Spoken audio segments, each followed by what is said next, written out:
everybody, welcome to another exciting episode of Queening with the Empress with me, your host, Patience Pat Phiri.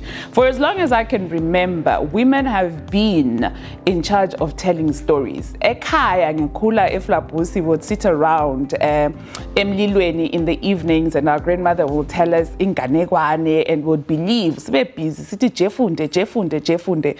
And then growing up into the professional world, I realized that it was now boys and men that were telling stories, and some, is it through theater, is it through song, is it in the newspapers, is it news reading? It was mostly a male voice, and every now and then a male voice will come through but telling women's stories. And in recent years I noticed that there's more and more women that have decided to take back that and take charge of the narrative of storytelling, of telling stories for women by them, including me, that we want to do as we are doing now with Queening with the Empress, where we are taking charge of the narrative and speaking as women with other women for women. So I have today, obviously, the wonderful live audience that is with us, and our guest is a creative. Her name is Stephanie Kapfunde, but we all call her Steph. I think everyone calls you Steph. Steph Kapfunde, she is the managing creative at Enthuse Afrika, and she's also the chair of Arterial Network in Zimbabwe. Did I do okay? And mother to Zena, her fur baby. Mother to Zena, a dog mom. Yes. Dog mom, yes, dog mom. Listen, we take it wherever we can. Welcome, Steph. Thank you so much. Thank you very much for that glowing introduction. Thank you. Leadership. Listen, we're trying to keep up with the theme. You know, the theme of International Women's Day, and I guess for the rest of the year, is women in leadership and choosing to challenge. And you are there doing it already.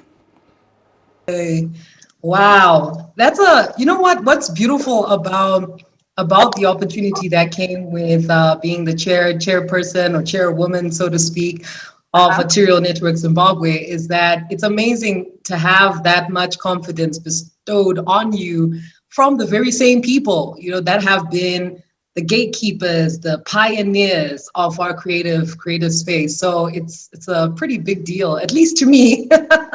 So yeah, it's pretty exciting. It is, because you're not just a woman, but you're also young. And we talk a lot about young people being in positions of power. Oh yes. And you know what? Just the very fact that often in these rooms, I find myself either, if I'm not the only woman, I am the youngest. And if I'm not the youngest, I am the only woman who is the youngest in the room. So it's really, it can be bittersweet. The first couple of times, I've got to say, yes, because of societal constructs, you do feel like, oh, there must be something very special about me. And you feel pretty important. And then after that, it just gets old and you wonder, where are the rest of the women? Why isn't there more space for young women? Why isn't there space for women in general in these rooms? So this is the stage I'm at now, where it's more about questioning the norm of having less female representation. Look forward to hearing when you get that answer, because listen, I also want to know, I really want to know why there isn't as many females. But tell us about Enthuse Afrika. Yeah, sure. I could tell you about that all day. Enthuse Afrika, what Enthuse Afrika actually is, it's a creative and digital communications collective by young people. So we do photography, web development, videography, and all of that stuff. So that's the type of stuff that we do. Digital skills training, and we have a good number of online publications, 5 actually, and that's basically what Enthuse Afrika is about. So that's us. And how long have you been up and running? We're getting to 6 years, which is insane. It's really crazy. When we got a 5 last year, it's like, wow, how did we get here? How did we get a 5 years? You know, I mean, it's been a journey, but 6 years, it's starting to feel like we're doing something serious. Why was it important for you, though, for you guys to start? You're saying it's a collective. Why was it important for you guys to set up and start with Enthuse Afrika? Who was your targeted audience when you started? Africa, how we actually started, we started with our flagship publication, which a lot more people know and love as Enthuse. So a lot more people know about Enthuse than Enthuse Afrika. Go figure, because that's how we started out. So with Enthuse Mag, I grew up surrounded by a very limited, or basically non-existent, creative outputs, right, from the continent. I grew up off MTV. I grew up off anything that was not African. That is basically what I consumed growing up. It's just how I grew up. I didn't have access to most of that locally curated or created content. And so when I got into radio, I realized that there was an opening for us to create more content, showcase more artists. And when I got out of radio, I thought, okay, let's get started with a blog kind of magazine. So that's how that started.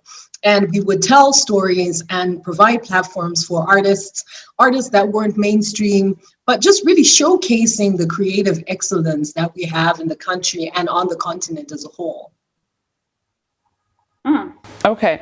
And then what was the reception when you started? Was there buy-in from individuals, from corporates? Is there buy-in now from individuals, from corporates? Yeah, that's always a very interesting question to answer. So I'll tell you what, naturally, there was quite a buy-in from the creatives that we were writing about, or the creatives that would contribute and stuff like that. I would say it was a pretty good buy-in, because at that point, we didn't have that many platforms where you could say, okay, I just want to know what the latest, I don't know, I want to know what Mboma Hawks is doing creatively right now. There just weren't that many publications or blogs where you could find that type of content. There are a couple there, but not as many as one would need, I guess. So the response from the artists was pretty good. The readers basically owned Enthuse, and they still do. You would get messages like, next time, interview so-and-so, because, I don't like how you wrote this. So when you do this, like, they really felt this ownership over it, and it was really, really beautiful. And it was great. And it was like, oh, when you guys put that up, we didn't like that at all. So the feedback and the engagement was amazing.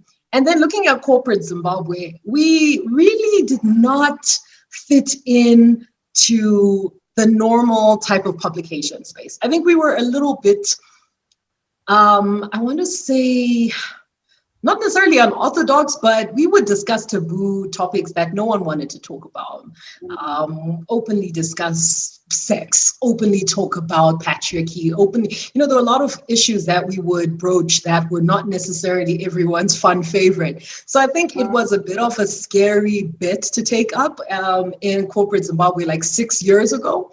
Also, digital hadn't quite semi-blown up as it has now. So the uptake was a bit slow. So we made a lot more friends with entities that were in the nonprofit space that were very pro open speech. They were really cool about creative direction. So those are the type of partners that we ended up leaning towards, until we had one partner from the corporate space who took one big leap, and the rest is history. The rest followed form. What have been some of the challenges and also the opportunities that have come with Enthuse Afrika? The challenges really have been figuring out how to run a sustainable ship. It's really about keeping things going, keeping the lights on, keeping the content rolling, and it's still very much a lot of that we still face today. And I think anyone who's listening who is a content creator or who runs a website could probably relate immensely to that. So I would say the challenges really were like money, which is an ever-evolving process for us. We're always learning, we're always trying different things. Some things work, some things don't, and the journey continues. And the opportunities, I would say, meeting amazing people, working on really different projects, that is really cool. It's really cool that even as a team, we could wake up one day and think, this is a cool idea, let's just do it. That's really nice. Like that creative freedom to just explore your creativity and have those creative outlets, that's really empowering and it's fueling as a creative. Okay. The one thing that I also know about you, and I think that I respect about you, because we've been in spaces and we've stayed together and all that, and I've seen how your work ethic is the blogging side of you. You actually do it. It's not even, I don't even think it's work to you. It's life. Blogging is like, we struggle. I struggle, like, even to start. But you're putting out an article a day or something, and I'm like, girl, where are you getting it from? How big is a blogging community in Zimbabwe? I would say, just to touch on the blogging, it can be exhausting sometimes. And I think it has a lot to do with some of the challenges that I mentioned, like keeping the lights on and being remunerated, I think, from your creative output, which is very, very important and helps you stay focused on what you should be doing, which is creating. I would say the blogging community in Zimbabwe is really pleasantly surprising and very well organized. It's really growing. I think it's really beautiful to watch, actually. I really wish we had those types of networks back in my day, because I think things would have turned out a lot, some things would have happened faster. Like a blogging vet. Yes. I mean, people are collaborating, they are high-fiving each other, they are awarding each other. It's really beautiful. There is quite a bit of a community in Zimbabwe.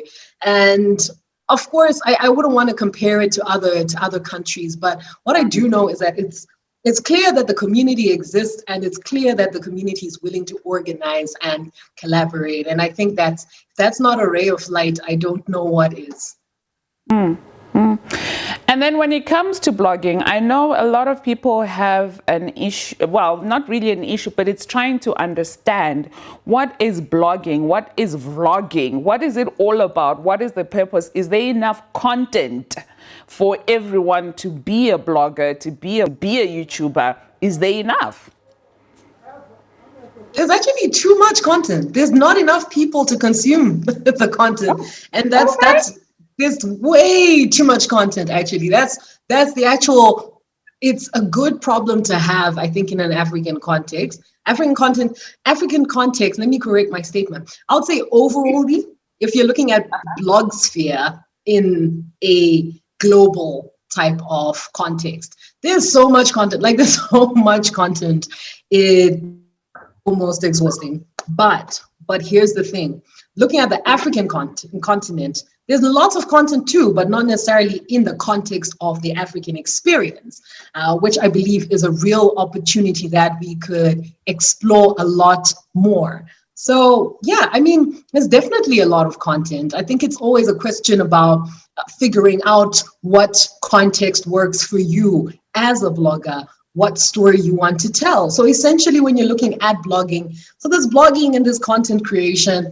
And we mostly do content creation, which I guess if you want to say a definition, not that anyone's listening is a dummy, but someone who has absolutely no clue about what this means. It's making stories out of absolutely anything at all. So that's what content creation is. It could be a story about, I went to the grocery store for the first time since lockdown lifted. It could be, oh my goodness, guys, try out this hair remover. It could be looking for a house to rent in Harare, the experience. It could be absolutely anything. It could be written form, video, in very different shapes and forms. So yeah, there's a ton of content, but there's never a shortage of space for people's stories. Those are always welcome in this field. I would love to find out from the audience members, do you guys read blogs? Do you read blogs? Do you follow them? Do you watch YouTube? I think some people have channels where they're doing makeup, they're doing hair, they're doing so many things. Do you vlog? Please let me know. Do you? Show me by a show of hands. You can lift your hand or type in the message box. Do you follow any blogs? Do you read any of them? Maybe that's where we should start to find out if we have an audience that is following these blogs, and then we'll find out if any of those blogs are from Zimbabwe. That will be interesting. That will be very interesting. Okay, so while we wait for that to happen, I think, Steph, what is the importance of us telling our stories? Because that is what we want to talk about today. We want to talk about taking charge of the narrative. I did say to you that when I was growing up, my grandmother was in charge of storytelling and it passed on down. But then when I came to, I realized that the world of storytelling, be it news, be it current affairs, whatever it is, everything somehow came from men. There was more of a men's voice. So even when I stepped into the world of journalism, then you realize that it's men, and then the women are given lifestyle and gardening, health, fashion, but nothing of the powerful stuff, you know? And very few, I think to this day, we have very few editors that are women in positions of power. And we're still very, very down there of women that actually own newsrooms, that actually own it and say, this is my money. And I think that goes right across the world, where it's still more or less like a boys' club. So what is the importance of us, and us, I'm being very particular, us being women, and not just women, but young women, telling our stories, taking over the narrative as it has always been dished to us? That is a powerful responsibility. Telling your own story. I think I would start with that. We have a responsibility to ourselves and to other women who are coming along, you know, because there's life beyond our own lives, right? To document, first of all, who we are as a people, our experiences. I think that I would put that at the top of the list of why it's so important for us to tell our stories. And I'll probably conclude that by saying no one can tell your story as well as you. Absolutely no one. You could put, hey, it could read very well, but it would probably be a better story if it had the authenticity of your voice, of your experience. And when you look around a lot of existing content, it's a struggle because it's reflective of us trying to narrate other people's experiences versus our own. So I would say go for it, because no one else is going to tell your story for you. And number two, we have a responsibility to document who we are, who we're becoming, what we experience at this time. I think a lot about, say, the young Anne Frank, if you call the Anne Frank diaries, you know, from the Holocaust. Little Jewish girl, all she had was her diary, and she documented her experiences.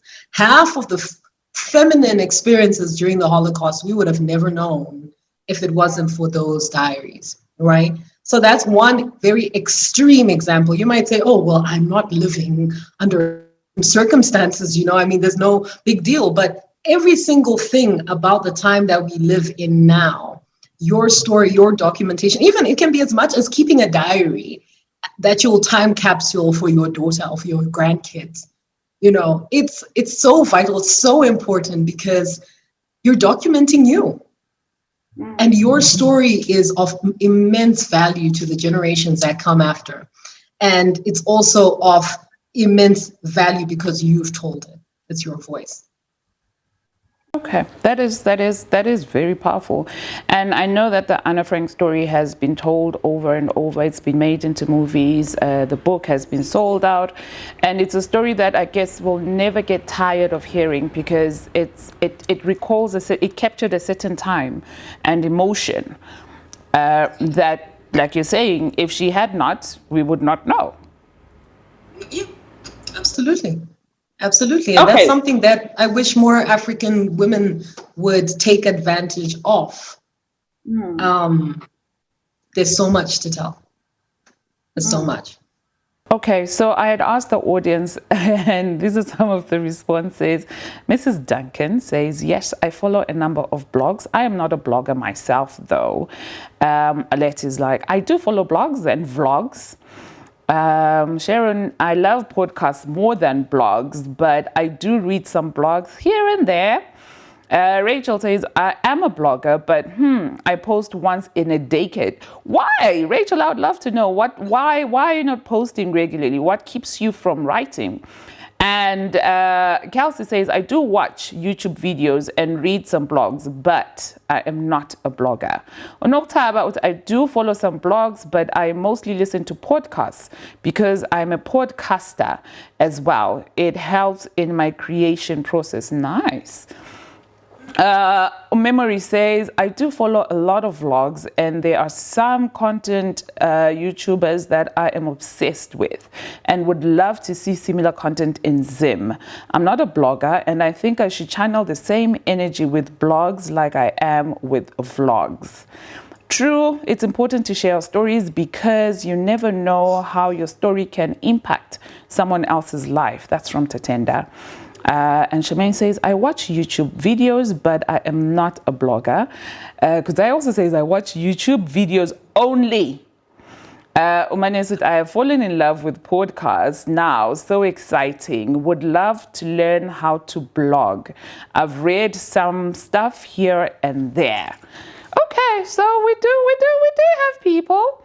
And it seems many people would... are for vlogging because it's, I guess, pictorial. This is what we like in podcasts. And then blogging is actually sitting down and reading.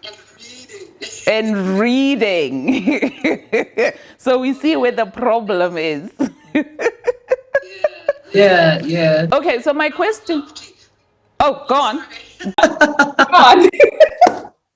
Yeah, I would have loved to just know the ages of the audience that's pro video. I would love to. Just out of curiosity, just to feed my curiosity. Okay, I'm sure they'll put it in the message box. But my question to you, and also this one goes out to the audience members, please feel free to raise your hand to respond to this one. Why are women afraid to share their stories? What do you think holds us back from sharing our stories? Oh, it would probably be just the fear of the criticism. I think the criticism that comes in how you tell your story, or also feeling like you're the only one who's experienced what you're experiencing. I think that for a lot of women, that's usually the case, that they feel as if their story is, it's a wild card, it's an anomaly, and it sticks out like a sore thumb, and no one will understand. And also, what do they think about me? And all of that. You know, there's so many societal constructs that have reinforced that whole a woman must be silent, which is so strange. Like you pointed out, you know, being told in Ganegwani and all of that. Like, how did we get here? How did we get to this point where a woman's story is, a woman is even afraid to speak out? It doesn't have to be anything traumatic or victim oriented, but just telling a story, you know. So it's probably that criticism and just feeling quite alone and not being confident about how your story will be received. Hey, my beloveds, we stop it here for today on taking charge of the narrative. Remember to catch the second part. Don't miss it on Queening with the Empress on Site ZW.